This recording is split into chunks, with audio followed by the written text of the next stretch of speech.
This is my second cup of coffee and I'm probably gonna have a third. Let me get comfortable. I'm very excited because today I'm doing the end of the year book tag, which is so insane to me that it's already the end of 2024. When did that happen? How did that happen? How do we slow down time? Can we slow down time for a sec? I feel like the older I get, the faster time goes, which is crazy. I wish time would slow down a bit.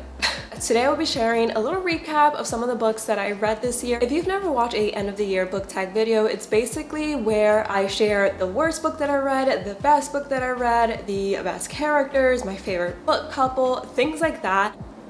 Just going to jump right in. Most disappointing book of the year. Most disappointing book of the year by far was Iron Flame by Rebecca Yarros. It wasn't even that this book was bad or that I hated the writing. I know a lot of people complain and tore this book apart. I didn't hate it, but I just had such high expectations after reading Fourth Wing that this was such a disappointment. I was obsessed with Violet and Xaden, and all of a sudden this book ruined the entire relationship for me. They were in such a good place at the end of Fourth Wing and they had worked through their issues, and in this book it's like they reverted back to their old selves and all the work they put into themselves and into their relationship just went away, and I hated that. I also hated the ending and the cliffhanger. Like, can we talk about it for a second? What the hell was that? It wasn't that I thought the book was bad or that I absolutely hated it and that I feel like it was a waste of time reading it. It was just such a letdown. Like, I was so excited to read this book, especially since it took me a long time to even want to start Fourth Wing. I was so scared that it was going to just be another overhyped book, and I ended up loving it, and then to just go into Iron Flame and for the characters to just go downhill, it was not a good time. So this by far was definitely the most disappointing read for me. What was an underdog book? For sure it was To Kill a Shadow by Catherine Quinn. I don't see anyone talking about this book. I mean, I also don't really watch a lot of booktube or book talk videos, so people could be talking about it and I just have no idea, but I literally have not seen this book anywhere online, and I think it's such a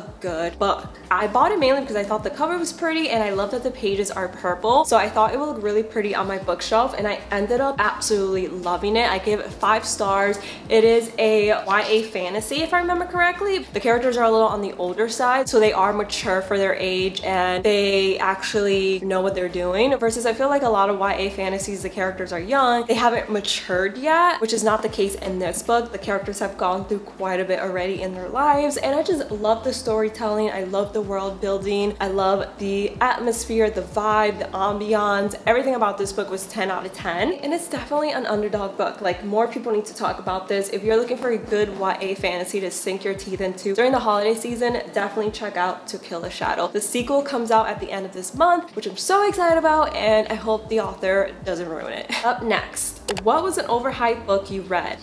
This one was a hard one. I feel like there were a few overhyped books that I read this year, but the one that really stands out to me and I forgot to grab it is actually in a pile for me to donate, and that is The Glass Sword by Victoria Aveyard. You guys, this series, the Red Queen series, was such a disappointment to me. I feel like everyone was raving about this series. Everyone was saying that it was very similar to Shatter Me, which I understand the similarities. I definitely got a lot of similar vibes between the two series, but the Red Queen series was so boring, and I just don't understand the hype. I mean, I only got as far as the second book, and I actually ended up DNFing the second book. It's not like I sat here and read the entire series, but I just couldn't get past the second book. I mean, first book was pretty tough for me to get through, but then the second book, I just couldn't do it. So truly do not understand the hype with that one. A book that surprised you. I want to say Assistant to the Villain by Hannah Nicole Maher. I can never pronounce her last name. I feel like this was such a big surprise for me because this is another book that I ordered off Amazon, if I remember correctly, mainly because I love that the pages were red. I truly am the type of person to buy a book based on the cover. If the cover is pretty, 9 out of 10 chances I'm gonna buy it. But I was so pleasantly surprised with this book. I literally read it in less than 24 hours. It is a fantasy book, but a romantic comedy fantasy book, which I have never read a fantasy book that was also very funny and that had a lot of comedy written into the plot. This book had me smiling throughout the entire thing. There were some really funny parts that actually had me laughing out loud, and I love the characters, fell in love with their relationship. It's definitely slow burn, but it was such a good slow burn romance, and you just can't help but root for the two main characters. So I really loved this book. I was like, what happened to my TV? I was not expecting it to love it as much as I did. Your favorite book couple of the year?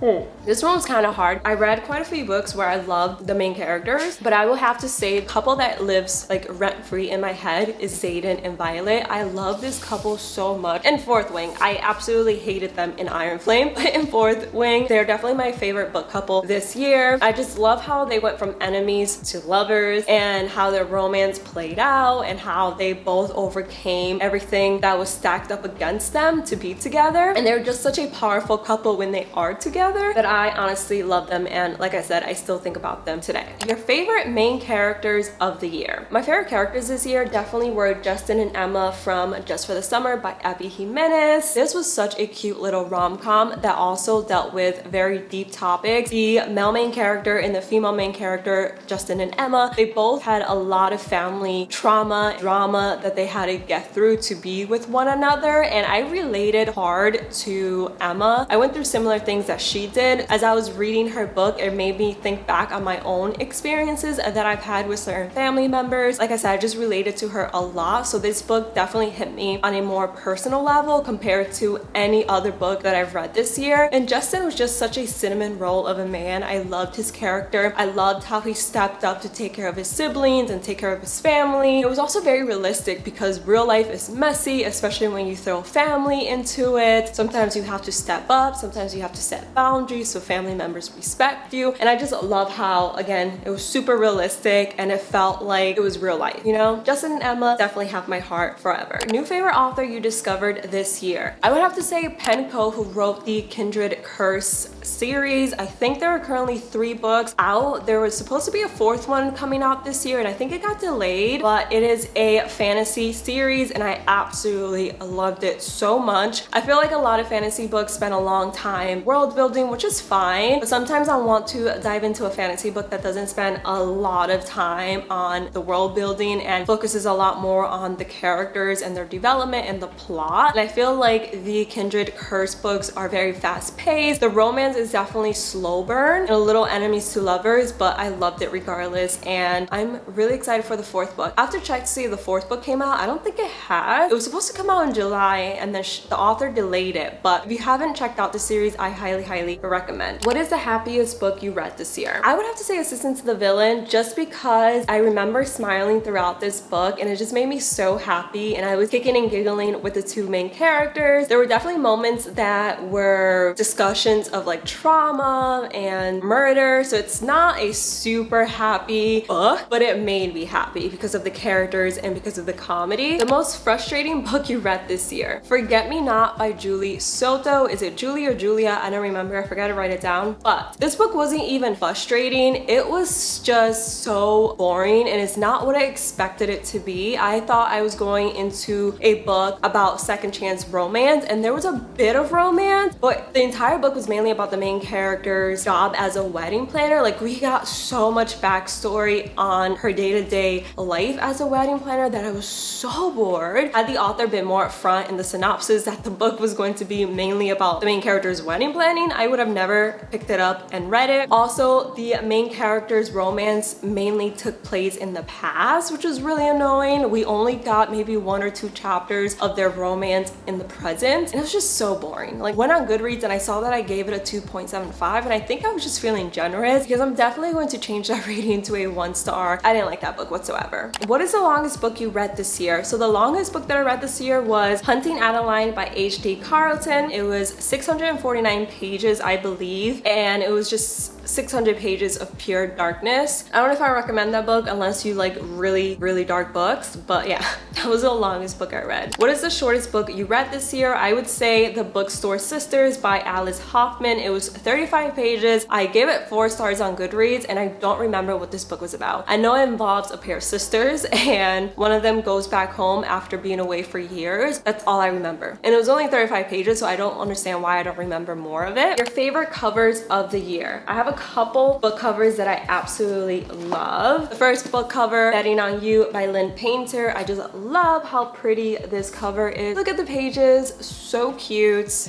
Obsessed. And then I would have to say My Dark Desire by Parker S. Huntington. I love the book covers in this series. I think they're so pretty. The Cinnamon Bun Bookstore by Lori Gilmore. This is such a pretty cover. It just screams fall. I actually haven't read this yet, so I need to read it. Another book that I love the cover, but I haven't actually read it yet, is The Spell Shop by Sarah Beth Durst. Love the cover, so magical. And then Gothicana is another book cover that is absolutely gorgeous. I actually bought this book because of the cover and the pages were purple. Ended up giving it 5 stars. I loved it so much. Highly recommend if you want a dark romance. A book you haven't stopped thinking about. Obviously, I have 2 books that I haven't stopped thinking about this year. You probably already know. Fourth Wing, still think about this book. And then To Kill a Shadow. These are probably my 2 favorite books that I've read this year. Well, fantasy-wise. Cringiest read of the year. I have 2 books that absolutely made me cringe so hard as I was reading them. The first one being Merry Ever After by Tessa Bailey. This is a short story novella holiday romance, and it was just so unbelievably corny and cringy that I absolutely hated it. There's a scene where the female main character leaves her baby on a stranger's bed, then goes with the stranger and makes out in the kitchen. Not only does she leave her baby unattended in the bed and the baby can literally roll over and get hurt, but she just met this man and she's literally leaving her child alone in a house that she has no idea if anyone else lives there. I know it's just a story, but like that seems so unrealistic to me, and I hope no one does that. But like that pissed me off beyond belief. Maybe because I'm a mom and I would never do that. And then the scenes between the 2 characters and the smut, which is so cringy. So I hated that book. I don't even know why I downloaded this book, because I've said a million times that Tessa Bailey is just not for me. But I ended up trying to give this book a chance and hated it. And then for those exact same reasons, I would have to say A Mountain Made of Glass by Scarlett St. Clair is another very cringy book. Did not like the smut, did not like the plot, did not like characters. By far the 2 cringiest books I've read this entire year. Unpopular book you loved. I would have to say Assistant to the Villain. I truly don't see a lot of people talking about this book, but it's one of my favorites, so I'm gonna call it unpopular, even though I don't know if it's popular, but I'm just gonna say it's unpopular because I don't see a lot of people talking about it. Lowest rated on Goodreads and the highest rated. And do you agree? So the highest rated book that I've read this year is Fourth Wing. No surprise there, literally. There's an ad in the background of my TV. So Fourth Wing is rated 4.57 on Goodreads, and I ended up giving it 5 stars, so I definitely agree. The lowest rated book that I've read this year is All by My Elf by Olivia Dade. Don't recommend. It's another short story holiday romance. Don't waste your time. Even though it's a very short story, it is not worth reading. Sorry. The average rating is 2.66 and I gave it a 1 star. It probably should have a lower average rating in my opinion. Stay far away from it. Fave book quotes of the year. To be honest, there's only one book I actually...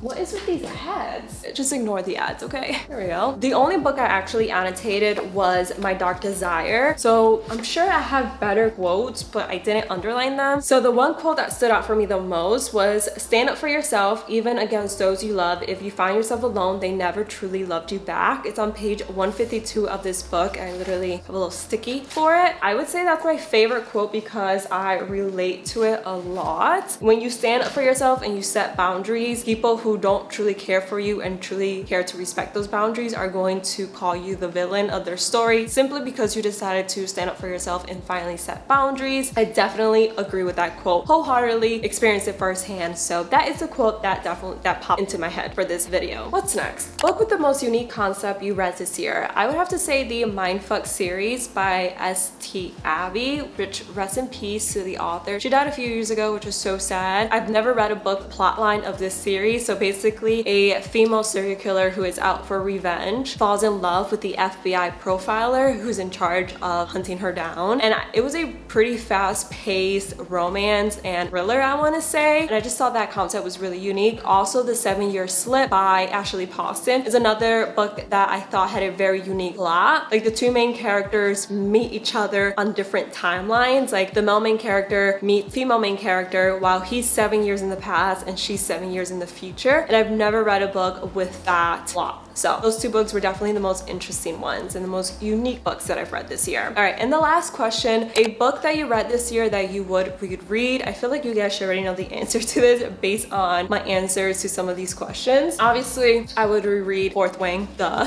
Gothicana is another one that I would reread. I actually do want to reread Betting on You because I read this on Kindle. I ended up falling in love with the book cover at Barnes. So I bought the physical copy copy and I want to go back into this book and annotate it. If I remember correctly, there were a lot of good quotes in this book, so I definitely want to take the time and annotate this book. And probably My Dark Desire as well, because I really love this book. And with that, we have reached the end of my 2024 end of the year book tag. I really hope you guys enjoyed watching. These videos are always so fun to film. I think I've been filming these types of videos for the past 2 to 3 years on my channel, and like I said, they're always so fun to film and reflect on my reading for the year. Let me know in the comments below the best and worst book you read this year. I would love to know. I'm also super interested to see what people thought were their best books, what people thought were their worst, if we agree, disagree. I think that would be so fun. Definitely leave your picks in the comments below. That's pretty much it for today's video. Hope you guys enjoyed watching. Don't forget to give it a big thumbs up. Don't forget to subscribe. I would love to have you a part of my channel, and I'll see you guys in the next one. Bye guys.